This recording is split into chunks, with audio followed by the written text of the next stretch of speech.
विद्यार्थी मित्रों सोल्यूशन अने कोलिगेटिव प्रोपर्टी चैप्टर में अगाउना विडियो लेक्चर नंबर 23 में छेल्ले आपणे ओस्वाल्ड वोल्कर मेथड थी अभिसरण दबाण बाष्प दबाण मेळवવાનો प्रयत्न कर्यो तो जे एक्सपेरिमेंटल हतुं एना केटलाक प्रॉब्लेमनुं सोल्यूशन पण कर्युं हतुं।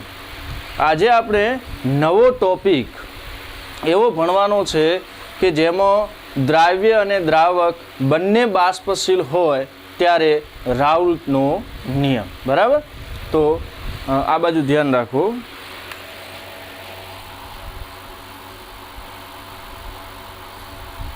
बे के तेथी वधु बाष्पशील घटकोना मिश्रण माटे राउल्टनो नियम।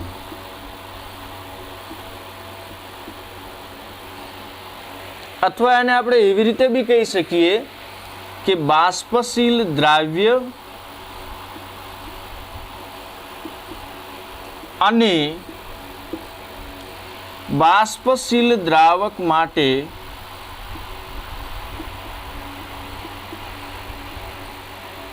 राउल्टनो नियम।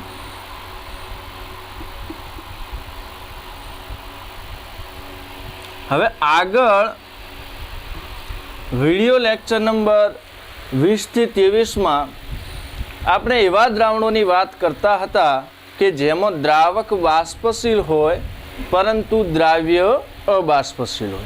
आ लेक्चर में द्राव्य बाष्पशील द्रावक पण बाष्पशील होय त्यारे एमना बाष्प दबाणनो આપણે કેવી રીતે રાઉલ્ટના નિયમથી સમજી શકાય એ અહીંયા જોઈશું। તો પહેલાં આ બાજુ ધ્યાન રાખો કે માની લો આ એક પાત્ર છે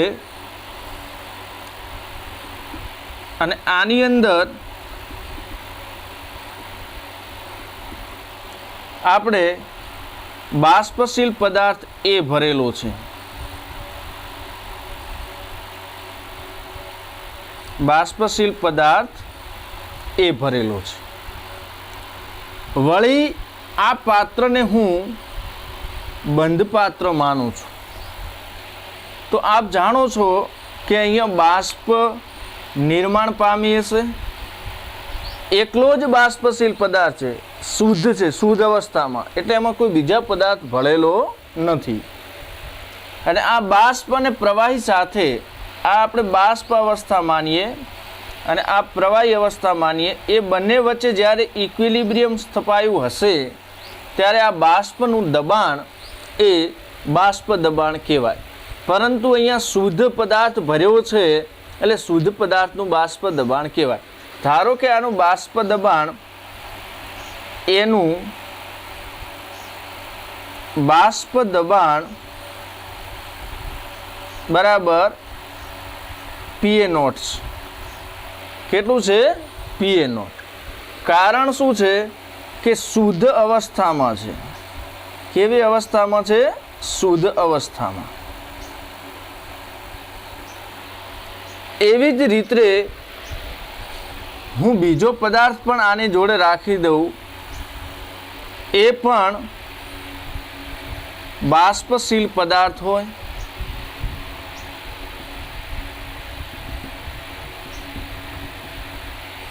आ शुद्ध अवस्था में रहेलो बाष्पशील पदार्थ बीज।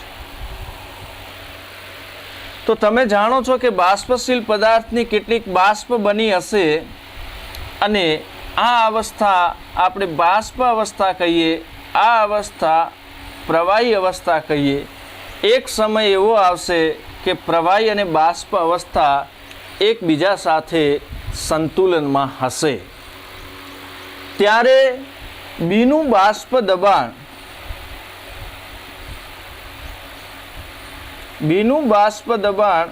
बराबर हूँ एने PB0 कहीश। कारण के बी पदार्थ शुद्ध अवस्था में छे। केवी अवस्था में छे? शुद्ध अवस्था में। तो मैं अहींया શુદ્ધ અવસ્થામાં બાષ્પશીલ એનું બાષ્પ દબાણ PA0 અને શુદ્ધ અવસ્થામાં રહેલા બાષ્પશીલ પદાર્થ બીનું બાષ્પ દબાણ PB0 અહીંયા નોટ કર્યું છે.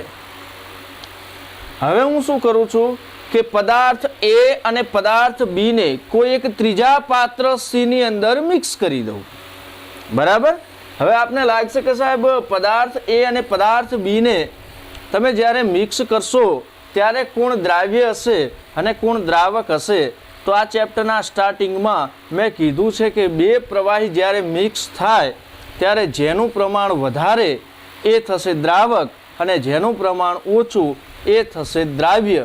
બરાબર. પણ બંને બાષ્પશીલ છે એટલે આ બાજુ ધ્યાન રાખી શકાય કે બાષ્પશીલ દ્રાવ્ય અને બાષ્પશીલ દ્રાવક માટેનું જે મિશ્રણ છે એમાં આપણે રાઉલ્ટનો નિયમ ભણવો છે. તો આ બાજુ ધ્યાન રાખો. હવે હું પાત્ર A પ્લસ પાત્ર B અથવા બાષ્પશીલ પદાર્થ A અને બાષ્પશીલ પદાર્થ B ને હું કોઈ ત્રીજા પાત્ર C ની અંદર મિક્સ કરી દઉં છું. ઓકે. અને એને હું બંધ પાત્ર જ રાખું છું. તો આપ જાણશો કે અહીંયા એના ઘટકો બી હશે અને બીના કણો પણ અહીંયા પ્રેઝન્ટ હશે. બરાબર. બંને બાષ્પશીલ છે એટલે બાષ્પની અંદર બી ઘટકની બાષ્પ પણ હશે અને એ ઘટકની બાષ્પ પણ તમને અહીંયા જોવા મળશે. ઉપરની જે ભાગ છે એ બાષ્પ અવસ્થાનો ભાગ છે, નીચેનો જે ભાગ છે એ પ્રવાહી અવસ્થાનો ભાગ છે. વળી બંને વચ્ચે સંતુલન તપાસે ત્યારે હવે હું શુદ્ધ અવસ્થા ન લખતો દ્રાવણ લખીશ, કારણ કે બંને મિક્સ થઈ ગયા છે. એટલે હું લખીશ કે દ્રાવણમાં એક ઘટકનું બાષ્પ દબાણ ધારો કે PA છે. હવે હું PA0 નથી લખતો, નોટ લખું તો શુદ્ધ અવસ્થામાં હોય, પણ આ શેમાં છે? દ્રાવણમાં. અને બીજું લખીશ કે દ્રાવણમાં બીનું બાષ્પ દબાણ ઇઝ ઇક્વલ ટુ PB.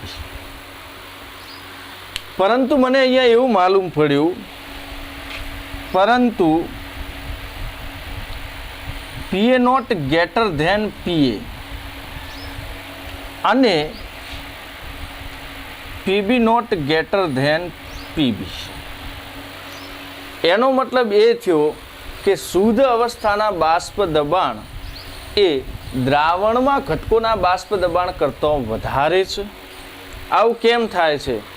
તો આપ જાણો છો કે તમે માની લો કે બાષ્પશીલ પદાર્થ એ તરફ આવો તો બધા ઘટકો કોના હશે? એના. તો એમને મળતી સપાટીનું ક્ષેત્રફળ વધારે હશે. હવે તમે બીની વાત કરો તો બીમાં બધા જ ઘટકો કે જે બાષ્પમાં જઈ શકે છે, બરાબર, એ બધા બીના જ ઘટકો હશે એટલે એને સપાટી વધારે મળશે. પરંતુ જ્યારે તમે પાત્ર Cમાં જોશો તો બાષ્પશીલ પદાર્થ એની કેટલીક જગ્યા જે ઓક્યુપાઈ હતી બાષ્પમાં જવા માટે એને કેટલાક બીના ઘટકોએ રોકી લીધી અને બીની કેટલીક જગ્યાએ એ રોકી લીધી. એટલે જે સપાટીનું ક્ષેત્રફળ છે એમાં શું થાય છે? ઘટાડો. તો હું કહીશ કે શુદ્ધ અવસ્થામાં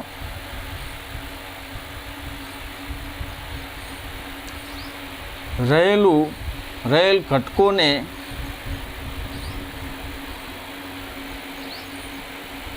બાષ્પમાં ફેરવવા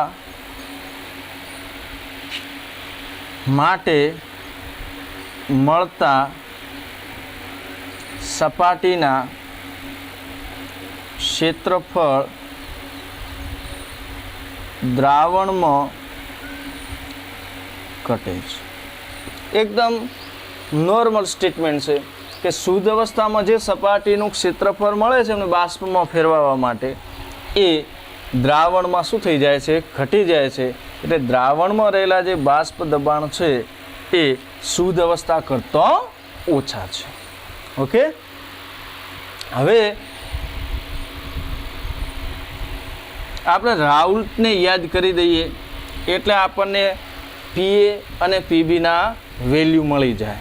બરાબર, તો રાઉલ્ટ એવું કહે છે કે દ્રાવણમાં રહેલ બાષ્પશીલ ઘટકનું બાષ્પ દબાણ તે ઘટકના શુદ્ધ અવસ્થામાંના બાષ્પ દબાણ અને તેના મૂલ અંશના ગુણાકાર જેટલું હોય છે. બરાબર, આ રૂલ્સ તો તમે ભણી જ ચૂક્યા છો આગળ. મતલબ એવું વિચારો કે એક્સ ઘટક છે તો એનું બાષ્પ દબાણ ધારો કે પીએક્સ છે, તો એ કેટલું હશે? તો શુદ્ધ અવસ્થામાં એનું બાષ્પ દબાણ એટલે પીએક્સ નોટ અને એક્સ ઘટકના મૂલ અંશ આ બંનેના ગુણાકાર જેટલું. પણ શેમાં લખીશું? મોટા અક્ષરમાં દ્રાવણ માટે. શેના માટે? દ્રાવણ માટે. ઓકે, તો હવે આપણી પાસે ઘટક છે એ અને બી. તો દ્રાવણમાં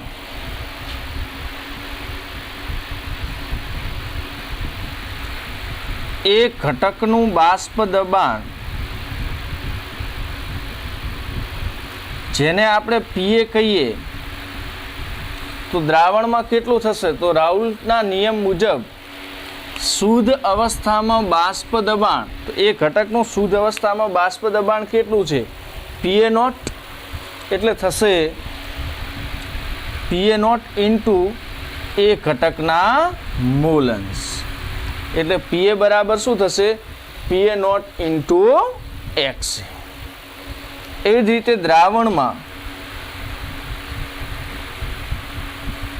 બી ઘટકનું બાષ્પ દબાણ એ હતું બેટા કેટલું? પીબી. કેટલું થશે દ્રાવણમાં? તો શુદ્ધ અવસ્થામાં બીનું બાષ્પ દબાણ કેટલું? પીબી નોટ ઇન્ટુ એના મૂલ અંશ એક્સ બી. તો રાઉલ્ટના નિયમ મુજબ આપણે દ્રાવણમાં રહેલા ઘટક એના બાષ્પ દબાણ પીએ બરાબર પીએ નોટ એક્સ છે અને ઘટક બીના બાષ્પ દબાણ PB is equal to PB not into X B. Okay, રાઉલ્ટના નિયમ પરથી આપણે દ્રાવણમાં પીએ બરાબર પીએ નોટ એક્સ લાયા. ઓકે, અને ઘટક બીનું બાષ્પ દબાણ PB is equal to PB not X B. હવે તમે ગેસિયસ સ્ટેટમાં સ્ટાન્ડર્ડ 11માં ડાલ્ટનનો આંશિક દબાણનો નિયમ જાણ્યો હતો. તો ડાલ્ટનના આંશિક દબાણના નિયમ મુજબ દ્રાવણનું કુલ બાષ્પ દબાણ અથવા કુલ દબાણ પીટી બરાબર એમાં રહેલા ઘટકોના બાષ્પ દબાણના સરવાળા બરાબર, એટલે પીએ પ્લસ પીબી. બરાબર, ડાલ્ટનનો આંશિક દબાણનો નિયમ જાણો છો, છતાં યાદ કરાવી દઉં કે દ્રાવણમાં કુલ દબાણ કેટલું થાય? તો એમાં રહેલા ઘટકોના આંશિક દબાણના સરવાળા બરાબર ટોટલ પ્રેશર થાય. આપણા દ્રાવણમાં બે ઘટકો એ અને બી, એનું દબાણ પીએ, બીનું દબાણ પીબી. તો પી ટોટલ કેટલું થયું? પીએ પ્લસ પીબી. હવે આપ જાણો છો કે પીએ અને પીબીની કિંમત, આને આપણે કહી દઈએ સમીકરણ નંબર એ. તો સમી 1 અને 2 ને સમીકરણ એમાં મૂકતા એટલે પીએ ની જગ્યાએ પીએ નોટ એક્સ એ મૂકી દઈશું, પીબી ની જગ્યાએ પીબી નોટ એક્સબી. તો આ દ્રાવણનું pressure total PT is equal to PA not X A plus PB not XB થશે. આ ઇક્વેશન ખૂબ અગત્યનું છે. આને હું ઇક્વેશન નંબર બી કહી દઉં. બરાબર. જ્યારે બાષ્પશીલ પદાર્થોને તમે મિક્સ કર્યા હોય અને તમારે જ્યારે ઘટકો અંદર એડ કર્યા પછી એ દ્રાવણનું ટોટલ બાષ્પ દબાણ શોધવું હોય તો શુદ્ધ અવસ્થામાં એના બાષ્પ દબાણ જાણતા હોવા જોઈએ અને એના મૂલંશ એના મૂલ પરથી મળી જાય. મૂલ વજન પરથી બી મળે, કણોની સંખ્યા પરથી બી મળે, બરાબર. વોલ્યુમ પરથી બી તમને એસટીપીએ મૂલ મળી જાય છે અને મૂલ પરથી મૂલંશ. ઓકે. હવે આપ તો જાણો છો કે મૂલ અંશનો સરવાળો 1 થાય એટલે કે એક્સ એ પ્લસ એક્સબી બરાબર 1 થાય. તો એક્સ એને કરતાં બનાવીએ તો એક્સ એ બરાબર શું થશે? 1 માઇનસ એક્સબી. તો આ એક્સ એની જગ્યાએ આ બાજુ ધ્યાન રાખ, એક્સ એની જગ્યાએ હું શું લખી શકું? 1 માઇનસ એક્સબી. તો આપણે કિંમત અહીંયા મૂકી દઈએ. ખ્યાલ તો આવ્યો ને તમને? આ એક્સ એની જે કિંમત છે એ અહીંયા મૂકી દઈએ. કેટલી મૂકીશું? 1 માઇનસ એક્સબી. તો pressure total is equal to PA not into X એની જગ્યાએ 1 minus XB plus PB not XB. Okay. આમાં મેથેમેટિક્સ કરીએ તો pressure total is equal to PA not minus PA not XB plus PB not XB. આને આગળ લખી દઉં તો પી ટોટલ બરાબર PA not plus PB not XB minus PA not XB. આગળ pressure total is equal to PA not plus આમાંથી XB common લઈ લઈએ, XB into PB naught minus PA naught. બરાબર. તો આ ઇક્વેશનથી પ્રેશર ટોટલ મેળવવું થોડું ઇઝી રહેશે કારણ કે કોઈ એક ઘટકના જ મૂલ અંશની જરૂર પડશે. તો એક ઘટકના તમને શું મળી જાય? મૂલ અંશ. અને બંનેના શુદ્ધ અવસ્થાના બાષ્પ દબાણ મળી જાય. તો આવા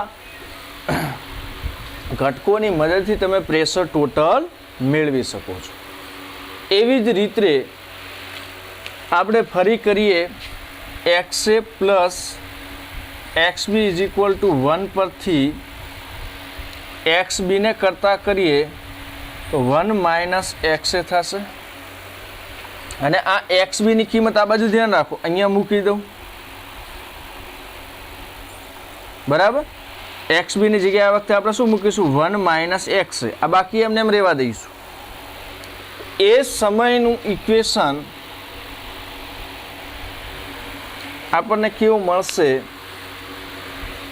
તો pressure total is equal to PA not X A plus PB naught અને એક્સબીની જગ્યાએ હું શું મૂકી દઉં છું? 1 minus X A into 1 minus X. થોડું મેથેમેટિક્સ કરી લઈએ.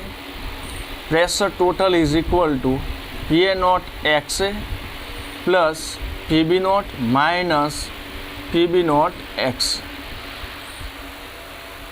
બરાબર છે. હવે આપણે આને આગળ પાછળ કરી દઈએ સરવાળામાં છે. એટલે પીટી બરાબર PB not plus PA not X A minus PB not X A. બરાબર. તો pressure total is equal to PB not plus X A common લઈ લઈએ તો અહીંયા PA not minus PB not. બરાબર છે. આ ઇક્વેશનની મદદથી પણ તમે પ્રેશર ટોટલ શોધો ત્યારે જે ઘટકો મિક્સ થયા છે એમનું શુદ્ધ અવસ્થાનું બાષ્પ દબાણ અને કોઈ એક ઘટકના મૂલ અંશની જરૂર પડે છે જ્યારે બે કે તેથી વધુ બાષ્પશીલ પદાર્થો ઓગાળી અને તમે દ્રાવણ બનાવ્યું હોય અને દ્રાવણનું તમારે ટોટલ પ્રેશર શોધવું હોય ત્યારે એમના શુદ્ધ અવસ્થાના બાષ્પ દબાણ અને કોઈ એક ઘટકના મૂલ અંશની ત્યાં જરૂર પડશે. બરાબર? તો આ બે ઇક્વેશન પણ અગત્યના છે. પણ એમના કરતાં આ ઇક્વેશન વેરી ઇમ્પોર્ટન્ટ છે. પ્રેશર ટોટલ બરાબર PA naught XA plus PB naught XB. કારણ કે આ ઇક્વેશનમાં આપણે XA અને XBની કિંમત મૂકી અને આ બે નવા સમીકરણો ઉપજાવ્યા છે. ઓકે, હવે આપણે ગ્રાફ દોરીએ. બરાબર ધ્યાન રાખજો આ ગ્રાફમાં.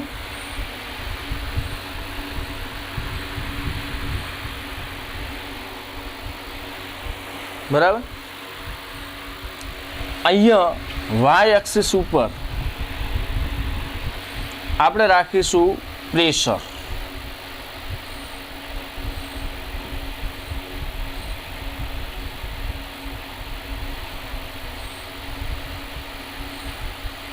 બાષ્પ દબાણ રાખીશું વાય અક્ષ ઉપર, એટલે તો આના ઉપર આવી ગયું, આના ઉપર બી આવી જશે. અને જે એક્સ અક્ષ છે એના ઉપર મૂલ અંશ રાખીશું.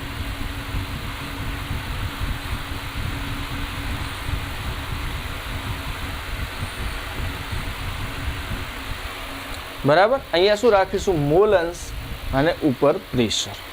હવે દ્રાવણ માટે હું ગ્રાફ બનાવું છું, બેટા સમજજો. એટલે માની લો કે આ પોઈન્ટે x બરાબર 0 છે, પછી વધે છે 0.1 0.2 જે સિચ્યુએશનમાં વધતા અને અહીંયા x બરાબર 1 થઈ જાય છે. બરાબર, અહીંયા એના મૂલ અંશ નથી. બરાબર, અહીંયા આમ જેમ જેમ તમે એક્સ એક્સિસ તરફ જાઓ મૂલ અંશ વધતા, એટલે માની લો ધારો કે અહીંયા 0.1 0.2 0.3 0.4 0.6 7 8 9 અને છેલ્લે મૂલ અંશ કેટલા થઈ ગયા? 1. બી માટે આપણે એવું કરીએ કે એક્સ બી બરાબર અહીંયા 0. બરાબર, અને તમે અહીંયા જેમ જેમ આવો છો એમ બીના મૂલ અંશ વધતા અહીંયા એક્સ બી બરાબર થઈ જાય છે 1. એનો મતલબ કે અહીંયા બી આ લાઈન આ પોઈન્ટ ઉપર બી છે ય નહીં, ખાલી કોણ છે? એકલો એ. કારણ કે મૂલ અંશનો સરવાળો કેટલો થાય? 1. એટલે અહીંયા શુદ્ધ અવસ્થામાં ધારો કે એ પડ્યો છે, બી નથી. આમ જેમ આવો એમ ધારો કે આપણે બી ઉમેરતા જઈએ 0.1 0.2 3 0.4 0.5 0.6 એમ કરતાં અહીંયા એકલો બી છે, એનો મૂલ અંશ 0 છે. હવે રાઉલ્ટનો નિયમ તો શું છે? તો આપ જાણો છો કે અહીંયા તમને રાઉન્ડ અપ કરીને સમજાવી દઉં. રાઉલ્ટનો નિયમ એવો છે કે એનું બાષ્પ દબાણ PA બરાબર PA નોટ ઇન્ટુ x છે. બરાબર, હવે અહીંયા તમે જુઓ, થોડું આપણે રફ વર્ક કરી લઈએ કે x એ મૂલ અંશ 0 હોય તો એનું પ્રેશર PA બરાબર કેટલું થઈ જાય? 0. પરંતુ x એ બરાબર 1 હોય, x એ બરાબર કેટલા થાય? 1. તો PA બરાબર કેટલું થઈ જાય? PA naught. એનો મતલબ શું થયો કે જ્યારે એકલો ઘટક હોય બી અથવા એકલો ઘટક હોય એ, ત્યારે એનું શુદ્ધ અવસ્થામાં બાષ્પ દબાણ જેટલું થઈ જાય દ્રાવણનો, અને જ્યારે 0 હોય ત્યારે એનું બાષ્પ દબાણ તો હોય જ નહીં. બરાબર, હવે તમે જુઓ કે ગ્રાફ એવો મળ્યો હતો જ્યારે પ્રેક્ટિકલ કર્યું ત્યારે કે અહીંયાથી એની વાત કરું તો એનું બાષ્પ દબાણ હતું 0. આ બાજુ એના મૂલ અંશ વધે છે. જેમ એના મૂલ અંશ વધતા જાય, એક્સ જેમ વધતું જાય એમ એનું પ્રેશર PA શું થતું જાય? વધતું જાય. એટલે આમ વધતા આ રીતે વધ્યું ધારો. બરાબર, તો અહીંયા તો એકલો એ ઘટક છે, એક્સ બરાબર 1 છે. એટલે અહીંયાનું જે બાષ્પ દબાણ મળશે એ તમને કેટલું મળશે? PA naught. કારણ કે જ્યારે એક્સ બરાબર 1 હોય ત્યારે એના શુદ્ધ અવસ્થા જેટલું બાષ્પ દબાણ થાય. બીમાં અહીંયા બાષ્પ દબાણ 0 હશે, પણ આ બાજુ જતા એના મૂલ અંશમાં શું થાય છે? વધારો. એટલે એ વધતું આ રીતે વધે છે. અને અહીંયા એક્સ બી બરાબર 1 છે તો એનું શુદ્ધ અવસ્થા જેટલું બાષ્પ દબાણ થઈ જાય કેટલું? PB naught. આ ગ્રાફ કયા ફોર્મ્યુલા પરથી આવ્યો? પીએ બરાબર પીએ નોટ એક્સ એ પરથી, અને આ ગ્રાફ પીબી બરાબર પીબી નોટ એક્સ બી પરથી. બરાબર છે.